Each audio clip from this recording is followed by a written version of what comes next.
All right, here we are, another week. We skipped last week since I was out of town and wasn't getting good reception. So I apologize. You're getting this a week Technical late. difficulties were ensued us. Yeah, It's always them. How is everybody today? doing good. It's a nice Good. day out. I was going to say, are we in spring already? Thank goodness. I Like don't it. want to count it too early, but I'm loving it. Yes. So today we're going to talk a little bit about mold. I know it's a word nobody wants to hear. It is fixable, so don't get in a panic. Don't do anything crazy. Mold thrives obviously in moisture, a little food source, and oxygen, which we all know it doesn't take much of any of them, especially moisture, for it to be a problem. You believe it or not, most people have mold in their house right now. I mean, you leave a loaf of bread on the counter for 2 weeks, and guess what? It's going to mold. The best way to control mold is to make sure there's no plumbing leaks. Make sure humidity levels in the house stay below 50%. If you have to, run a dehumidifier. Your central air and heat system does pretty good about keeping the humidity levels down. Watch your windows, especially in the winter. If you start seeing moisture form on the inside, that is an indication of too much moisture in the home, which can help promote any mold growth. I've sent Leslie an attachment. There is some links on that attachment you can go to the government that helps you learn a little more about mold and how you can control it. I'm going to give you the basics today. The biggest thing, we just did a home that had some mold in it. What we do is take an air sample from outside, and we take about 3 on the inside. Now, if we do see physical mold, we can do a swab or tape lift, send that in to determine what kind of mold it is and if it's in any kind of growth stages. So what we look for in that is we compare the outside sample to the inside samples of the home, and we compare the levels of fungi growth in all those samples. So say we got a 20,000 count of, say, pollen outside. As long as that count is halfway or lower than that count on the inside, it is considered to be a healthy home. Okay. So make sure you're venting for like your bathroom, your dryer venting, all that exits the home. I know a lot of new homes these days are letting their exhaust fans from bathrooms exit into the attic. The theory is there should be plenty of ventilation in the attic to help prevent any moisture buildup. Older homes didn't have that, so when I'm inspecting a home, I do recommend that the exhaust fan get vented in outside, or if there's not enough ventilation in the attic, I will recommend more ventilation for the attic. And that's all there is to it. Just keep the humidity levels down, moisture levels down. Sometimes we do samples. We can see, we did one the other day. I got the samples back today. You can see plant material growth in it. The wood rot that's in the potting soil, sometimes that can be in the air as well. So it doesn't take much for you to have some type of fungi or mold growth in the home. The trick is keeping the humidity levels down. I've taken, every other year we have to take a bunch of continuing ed classes to keep our real estate active or our real estate license active. And that's one of the classes that I've taken multiple times. One, because it's interesting, and two, just it's an easy pass because I've taken it so many times at this point. But I mean, from what I've read, basically every house is going to have some degree of mold. It's just going to be a matter of whether it's going to cause health issues. Correct. What? It could be, people with asthma or any kind of lung issues or immune system deficiencies. It is important to those people. Like I said, the best way is to keep the humidity level down. Run another air filter, like a helper filter or something. That's just to help filter the air. And one of the old thing is keep your furnace filter changed. That is what's helping filter those particles out of your air in the home. How often would you recommend that people are changing those filters? I tell everybody 3 months on the little 1-inch wide ones. If they're the 4 to 6 inch wide ones, you can probably get by with up to 6 months. But for the most part, I tell everybody 3 months. So funny story, unrelated to mold, but related to changing your furnace filter. We had been buying the more expensive, like pleated 1-inch filter for our furnace. And we were having a hard time with our house not heating. Hmm. And so we just called Eduardo, our heat and air guy, out to look at it. And he said, basically the pleated filter is what's causing it. And Hmm. so he says, just get the cheap ones, just change them out more often. That goes back to what we call the MERV rating. And I don't remember right now offhand what the MERV stands for, but it has to do with the air filtration efficiency of that filter. So like mine, I run like a MERV 8 to MERV 10. They go higher. The higher the number, the more filter air it filters, which can also restrict airflow through the furnace and cause you problems. That's That's what what it you was. had. I've come across that myself. Some units are set up just to put in those cheap little $5 filters. Some are set up for the the MERV 18 up type filters. You just need to check with your system or a professional, licensed professional to determine what one best for your system. So as far as mold goes, I mean, what are some of the different types of mold? I mean, I saw black mold in a house that I was showing this morning. I mean, So it doesn't even look like maybe a foundation issue. It just maybe looks like there's been a water heater leak or something down in the basement that we were in, because it wasn't finished at all except for where the stairs came down. And mhm. then it was in that sheetrock right there at the bottom of the stairs. Yep, we did one. That's the one we just did similar last week up in Newton. But there's hundreds of different types of fungi or mold growth. Uh, Most of them I can't even pronounce. They get pretty scientific, long words. Mhm. Some of them are pretty harmless. Most of them are. It's when they collect and you get a huge number or amount of mold spores in the helm itself. So as far as treating mold, what are some of the recommendations? I mean, I saw something about, obviously this won't work for sheetrock. It's already penetrated into the sheetrock before it starts to mold like that. So just if you guys see it, you have to understand on sheetrock, it definitely has to be removed and there's a process to that. But we were seeing in one of the classes that I've taken and other research that I've done, like antibacterial dish soap and Mhm. warm water was something that the CDC was recommending.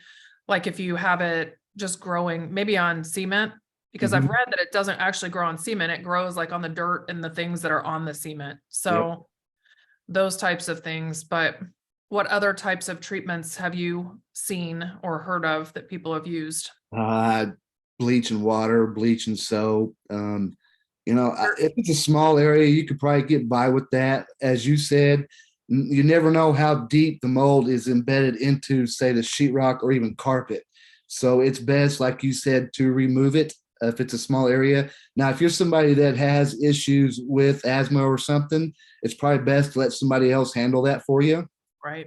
Um, and you're right. There's many, many different treatments. You can Google them. Some say that there really is no treatment other than just removing the mold itself. Because if you don't remove all of it, and then you can leave just a little bit, and there's enough moisture there, it will continue to grow and spread again. Right.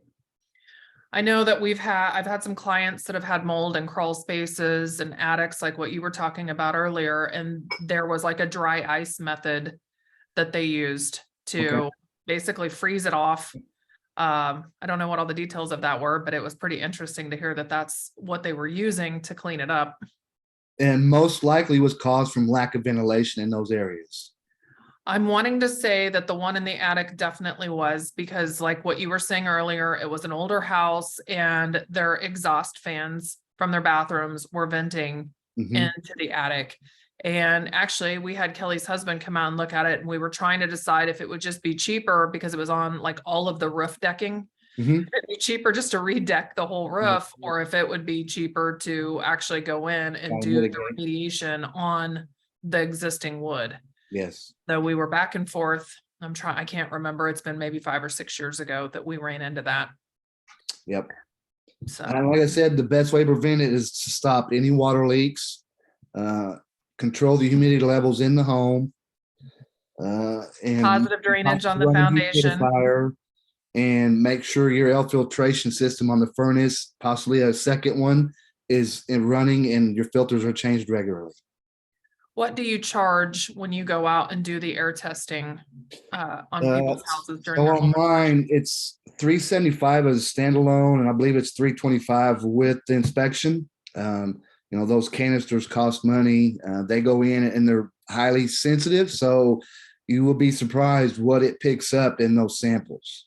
And usually So I does it only find check mold or does it check other other things. I air mean, it'll quality? pick up pollen. Like I said, it'll pick up the wood decaying material and like your potting soil for your plant, that kind of stuff. And I've seen all kind. It picks up. I did one home that picked up feces of like rodents that was flying around in the air. Yep. It's pretty sensitive. So, as you said, don't panic. Every home will have mold in it of some kind. There's no such thing as a perfect home. It's just a matter of keeping those levels down. Whatever's outside is going to be in your home as well. So if the pollen levels are high outside, unless you've got your home filtered good, the pollen levels in the home are probably going to be high, which can stir up allergies, obviously. That's what we're known for here. Yes. Good old Kansas and its wind. Yep. And it's another good thing, little things like your windows. If you have windows rotting, that's a form of mold. That wood is rotting away. That can be in the air. We did one a couple weeks ago where it had some minor rotting in the corners of the wood windows in the family room, and my air sample picked up wood, decaying fragments of wood in the family room. Wow. So it was in the air of the home, and it was a very minor amount. Well, that's interesting. Kelly, Amanda, do you guys have any questions about mold or experiences that you've come across? I had a house out in Hayesville that there was like they had torn up the basement trying to redo it, but it was left unfinished. Mhm. And there were several places on the bottom that we weren't sure if it was mold or not. It looked like mold. Mhm. And it was kind of, smelled damp in the basement and everything else. Did you taste and test we, it? yeah, no, there was no licking of the walls, but so we had a mold remediator come out just to make sure and double check that it wasn't active. Right. And I would have bet money that it was, just by the look of it. And he said, no, it's fine. It's not active. It's old. And, you just keep an eye on it and make sure that you don't start to see more growth or spread or anything else. So, Probably one of the first things he did, probably put a fan down there. Yep. Dry Yeah. it up. Yeah. He just wanted to, and it made my buyers feel better because they were worried that that was one of the things that they were going to have to spend a bunch of money on. And Sure. so it was definitely worth the couple $100, I guess, to pay him to come out to take a look. It's a peace of mind, that's for sure. Yes. Yeah. Yep.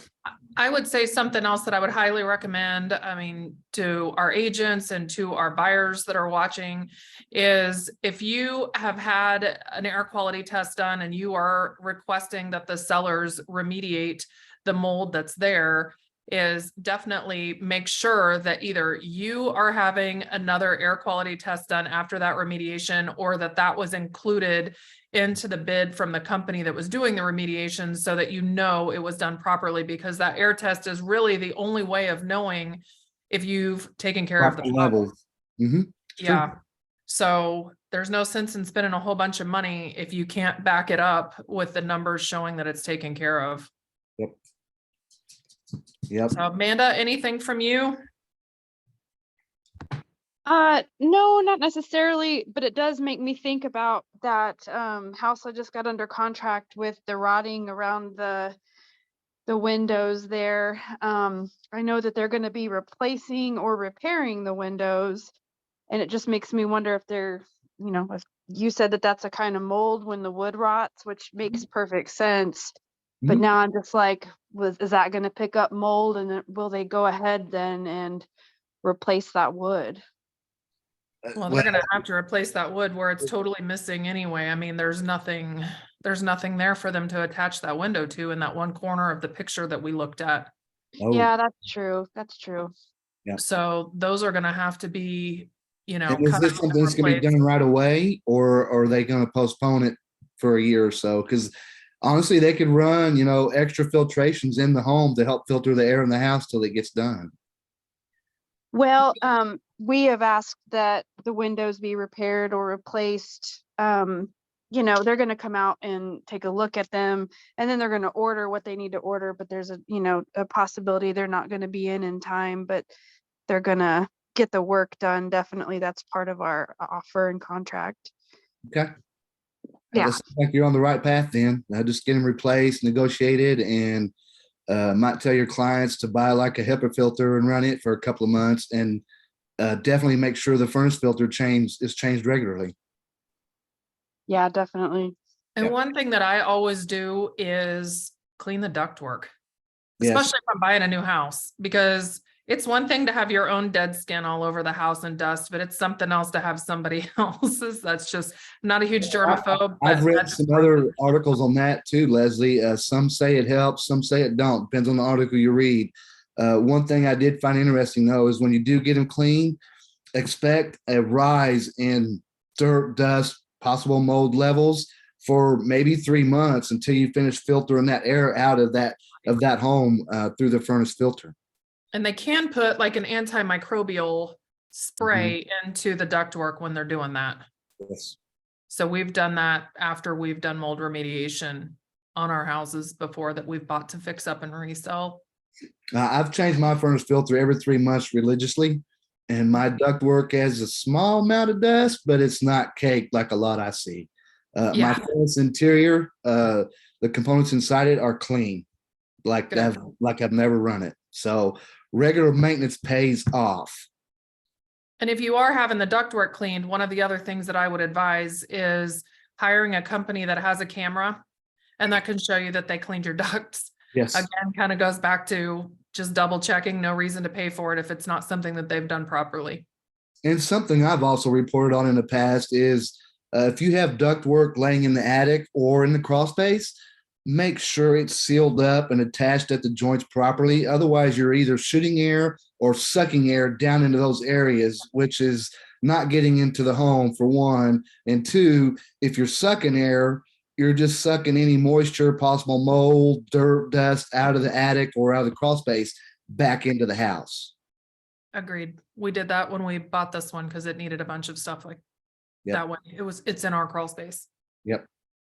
Mine's in the attic, so I sealed mine up so I don't get no possible dirt or dust sucked into the system. So, or just all of the insulation and stuff. I mean, just the dust off of that.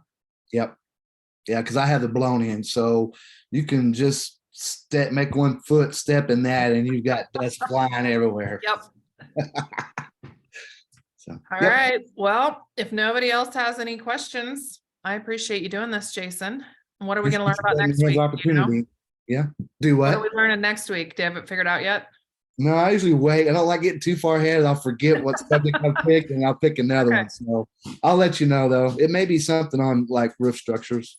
Actually, next week on Tuesday at noon, if you want to join us at the office, Kelly's husband, who's done roofing for decades, is going to come and talk about roofing. And Pete's Roofing is buying lunch for us. So you might as well come up and get free lunch at the office. Okay. I'll see you then. And then that'll get you out of your homework for next week. Okay. I don't All mind. right. Well, thanks for tuning in, guys. And we'll see you next week talking about roofs. See you, everybody. Bye. Thank you. Bye-bye. Bye.